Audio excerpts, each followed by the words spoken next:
Today, Apollo 11. How has it affected us and how has it affected this country this past 50 years? All that and more on today's edition of the Two Williams Podcast.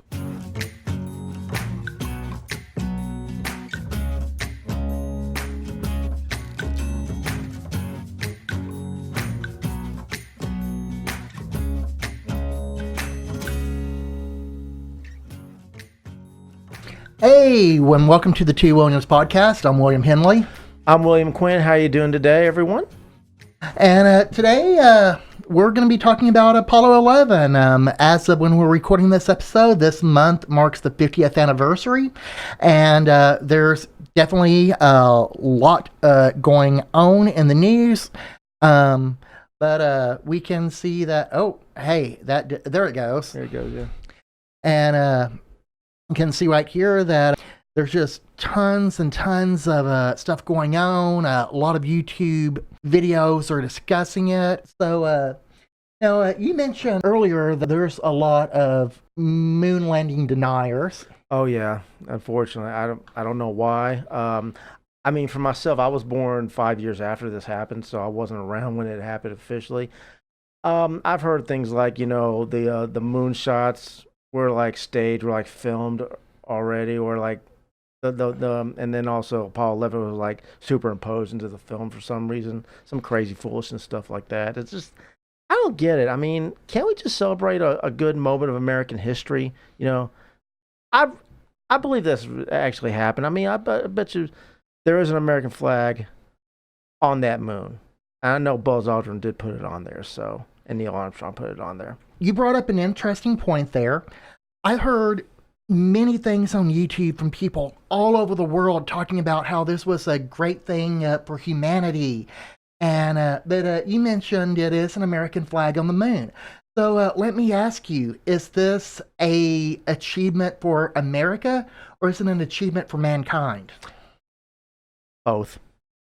Because nobody went to the moon before that. I mean, I know the Russians, they walked in space first about 10 years beforehand, and that's a great accomplishment. I mean, we did one up them by going on the moon. I have to say both. I mean, it's good for America, but also at the same time, we were the first people to do it, period. And, it shows that space travel is effective and viable in a society.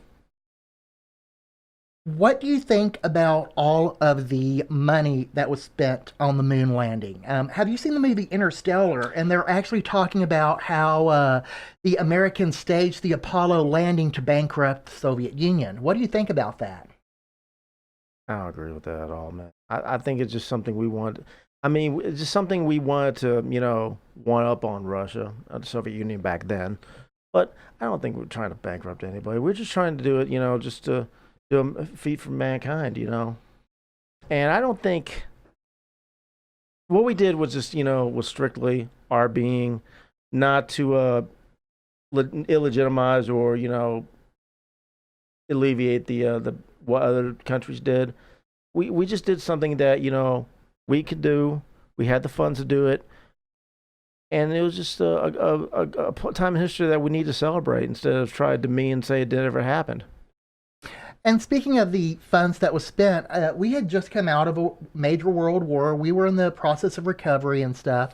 A lot of people says that money should have been spent on social services and stuff like that. Hundreds of millions of dollars, if not billions. I'll have to look at the actual amount. Sounds familiar with what's going on today, pretty much. Yeah. So what do you think about all of the money that was spent on space research? Should the U.S. and, for that matter, the world, now that China, India, and the European Space Agency, and let's not forget about Russia, who still, even with their struggling economy, still has a viable space program. What do you think about all the money that's being spent on it? There's good reasons for it. I mean, researching what's out there, what God created out there. He did create the stars in the heavens. So I see no problem with, spending that money to research what's out there. So I think if God had a viable plan to create it, let's research it. Let's make an effective investment and research that. And that's what I see in the space program. Let's just kind of keep on this thought. And I know recently there's been some speculations about life on one of Saturn's moons, Right. possibility of life on Mars. They've definitely discovered that water has been on Mars in the past. What are your thoughts maybe on the possibility of life out there on other planets? From a Christian viewpoint, I think God, if there is life out there, God would create it. He would know it's out there. I don't think it'd be anything we should be scared of. Like, I don't think it's gonna go up there and it's gonna eat us alive or anything. I don't think God is that type of God. I think that if there's life out there, our Father will make it a viable option for that environment on that particular planet. And I think, I don't think it'd be harmful to anybody else that goes up there and tries to cohabit with that.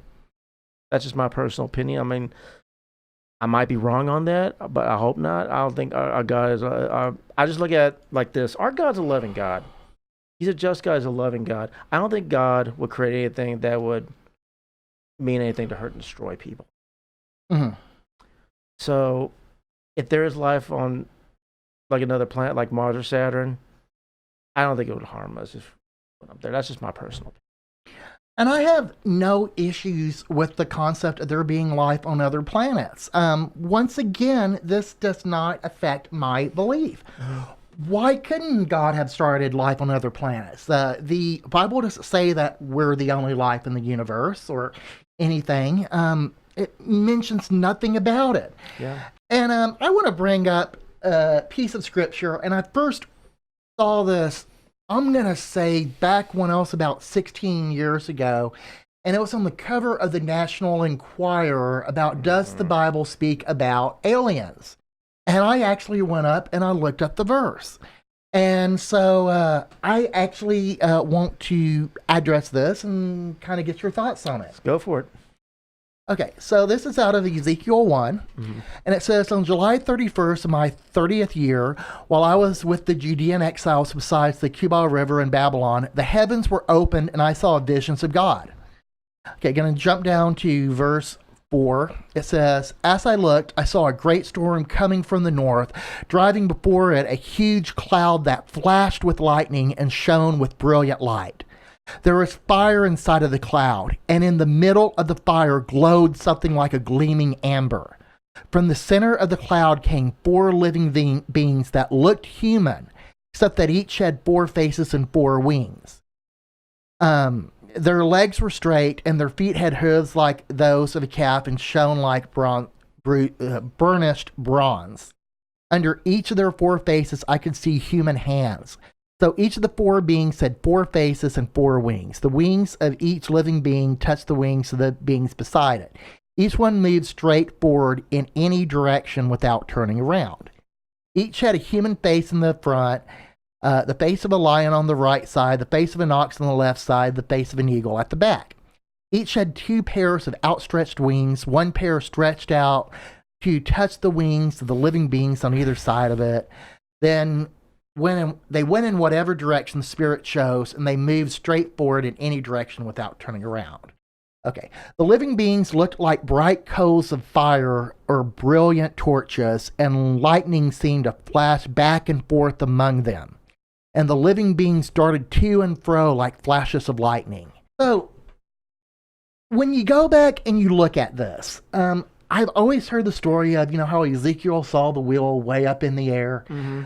But if you look at it from a modern perspective, this sounds a lot like a Close Encounter of the Third Kind. Yeah, it does.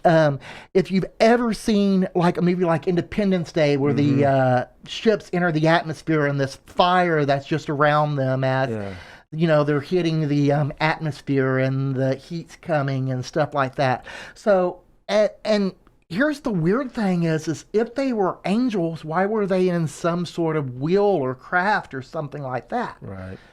So what are your thoughts on this verse? I mean, it describes, having animal forms, but just maybe just like more and more contextual and a more, out there nature, like different head, like many different heads and many different arms. I mean, that can be alien-like, but but it also describes it like maybe the animals we have here on Earth, but in a more complex form. Pretty. Hmm. So I look at that. I still don't look at that as something that God would harm us with those. You know, Hmm. because he describes like everyday animals just in a complex form that don't really hurt us. You know, they're just animals. You know, but I think even in this context, they still wouldn't hurt us. I think it's still God's creation, Hmm. and they're not meant to harm us at all. I was like I said earlier, I don't think God's a God that would hurt his children. Right, right. Now, if we take this out of context, it certainly does sound like some type of alien encounter. Right. But once again, we're taking it out of context. Let's finish up this part. It says we're going to pick up at the end of chapter 1 and go into chapter 2. Verse 28 here says, all around him was a glowing halo like a rainbow shining in the clouds on a rainy day. This is what the glory of the Lord looked like to me. When I saw it, I fell face down on the ground, and I heard someone's voice speaking to me. Ezekiel 2, 1.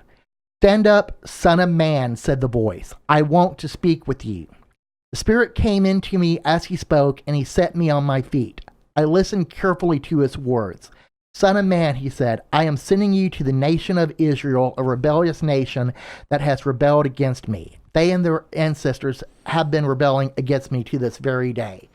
So it starts off sounding like an alien encounter, but then it is very much a prophetic vision. I mean, why would aliens sit here and say, your people have been rebelling against me, unless you're like into the whole Stargate thing and it's Right. raw or something, you Right. know? So I can see how the context in Ezekiel is trying to relate to be a prophetic vision of how God wants to speak to his people in a relatable way, you know, especially now. Uh, Verse 2, Spirit came into me as he spoke, and he set me on my feet. Um, Oops. I do like the transition to how he's trying to speak to the nation of Israel, who's I guess I was being rebellious at the time against God. So Mhm. Yeah, definitely very good points here. So here's the thing. Once again, there's a lot going on here. We definitely have God speaking to his people. Um, but once again, I just can't get over, let's see. Let's switch back over here. It says, there was a fire inside of the cloud, and in the middle of the fire glowed something like gleaming amber. And it's just, like I said, it just sounds so weird that the angels would have come down in some type of metallic craft. So it's kind of like we have to sit here and how do we read this verse as Christians? And I think this kind of goes back into the entire Bible. Do we need to sit here and look at verses from the time in which they were written, or can we sit here and put our modern understanding and knowledge and stuff on some of the scripture? I don't know if it's possible to put a modern scripture. I mean, excuse me, a modern take on scripture for what the Bible actually says. Because people are going to interpret the Bible differently. Even though it's written right there.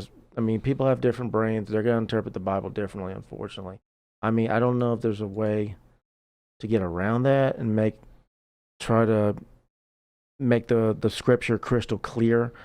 Like I said, the plumb line has to be different for each person. So looking at the scripture, I just look at, you know, some people are going to interpret it differently than others. That's the only thing I can think of, really. Okay, so let's try to get back to the whole concept of Apollo and space and stuff like that. Right.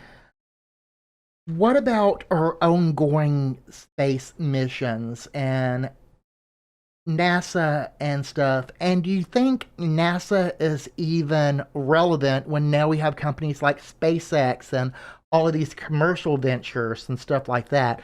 should the United States government keep, and other governments, the European Space Agency, India, China, Russia, should they keep pumping money into space exploration and space research?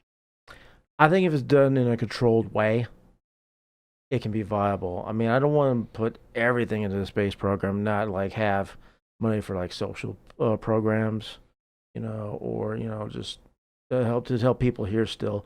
But I mean, if it's done controlled and but still beneficial, I'm all for it. So I guess my thoughts on this is similar to Quinn's here. Um, I'm okay with us spending some money on it. We should be going back to the moon.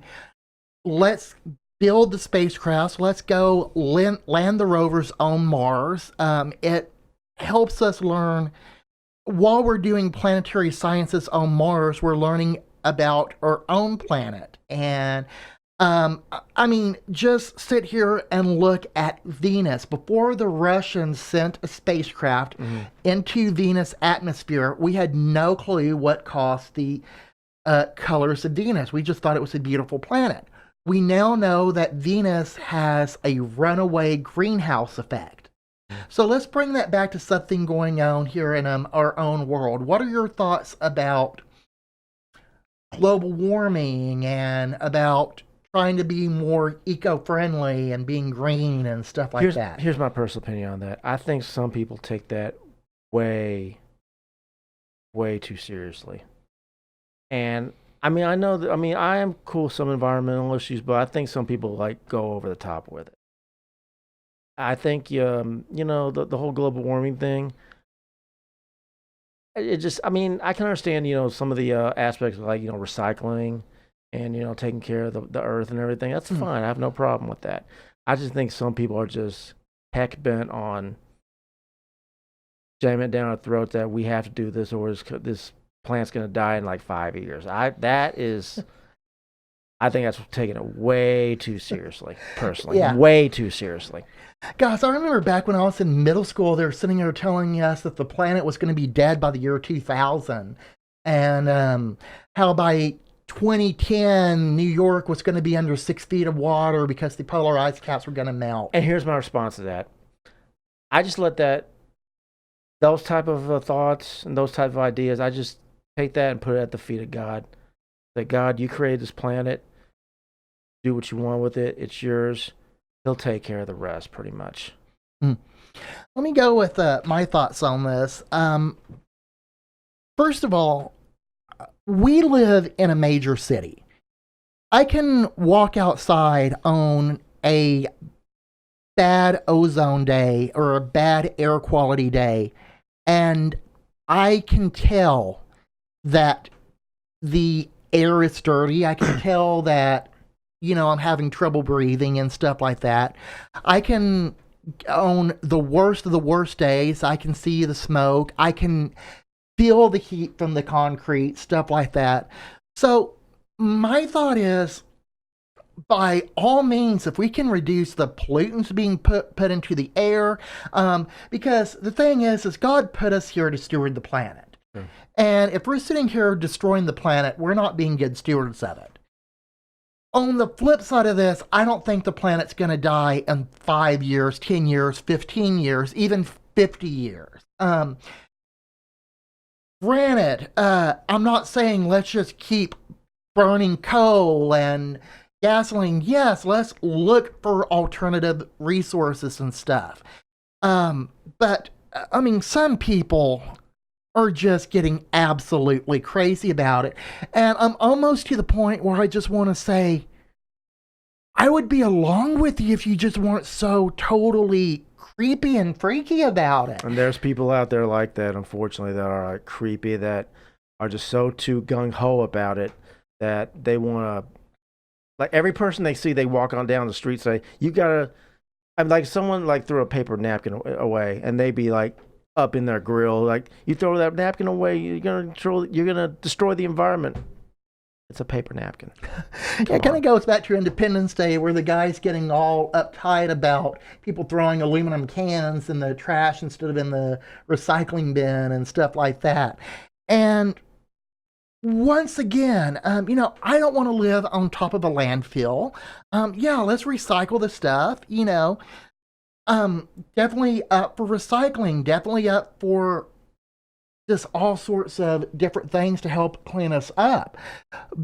But at the same time, it's like we need to remember, like, there's towns in places like Virginia and stuff like that, whose entire economy is based on coal mining, Yeah, even to this day. like in the Appalachians and like like the Mid Eastern United States. Yeah, Yeah, and coal is big there, so I get it. So yeah, and so it's like, and here's the thing: is alternatives are expensive. Yes, let's keep researching them, but at the end of the day, um, it's like we don't need to make the change overnight. right, We got to research, we got to develop the technologies, but so it's like on the one side, it's like we don't need to be crazy about it.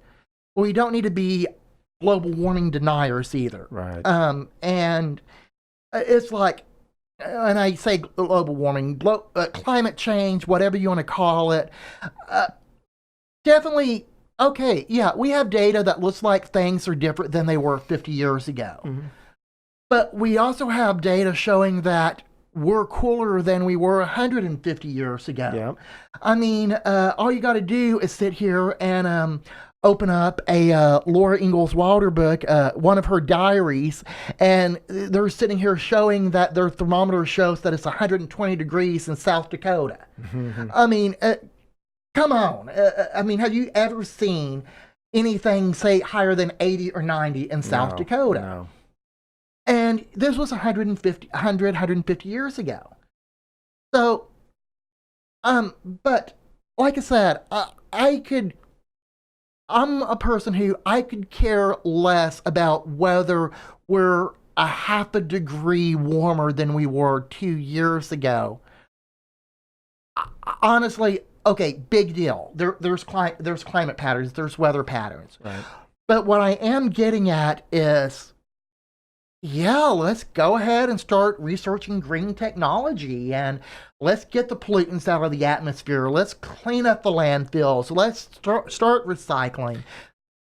Not in like a very in your face way, but just as a controlled way, so everybody can make it palatable for everybody else. Because I mean, I know people are not gonna like the in your face green guy that said you gotta do this or you're an enemy to the earth, and so definitely not that way. Just make it balanced, make it palatable to people that are interested in that, and then go from there. Pretty much. Mhm.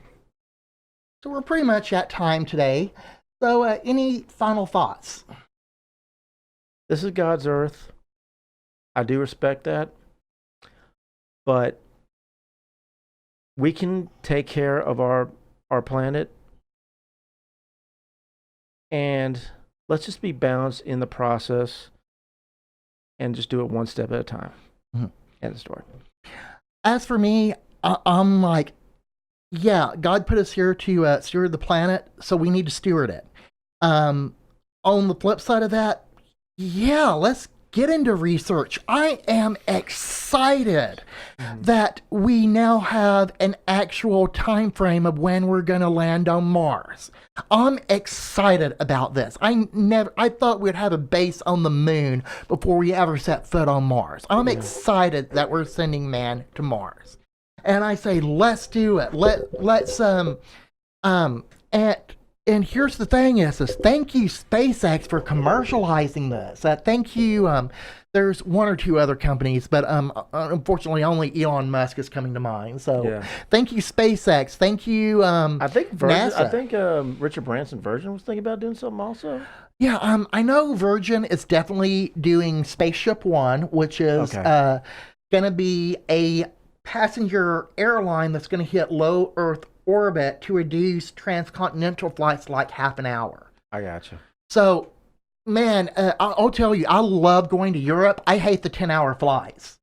So, yeah, let's do a 30-minute flight. I don't for mind that. I don't mind the 10-hour flights if they're overnight. I had the whole row to myself that I can sleep. So that's what happened the last time I flew over the Atlantic. So Yeah. Okay, well, sounds good. Well, that's it for today's edition of the Two Williams podcast. Thanks for listening today. We'll see you guys next time. Take Oh, care. Oh, go ahead. and Editor Will's going to kill me for not saying this. Just remember to sit here, and if you're on YouTube, click on subscribe, hit that thumbs up, click on the bell icon. You'll get notifications of when we get release new episodes. Should be every Monday and Thursday. Right. And also, when you do post anything, use the hashtag 2Williams Podcast, the number 2 Williams Podcast. And right now, I do have comments turned off in the YouTube videos. If anyone is interested in moderating the channels, I will turn comments on. Sounds like a winner. Well, that's it for the show today. We'll see you guys next time. Take care. Take care.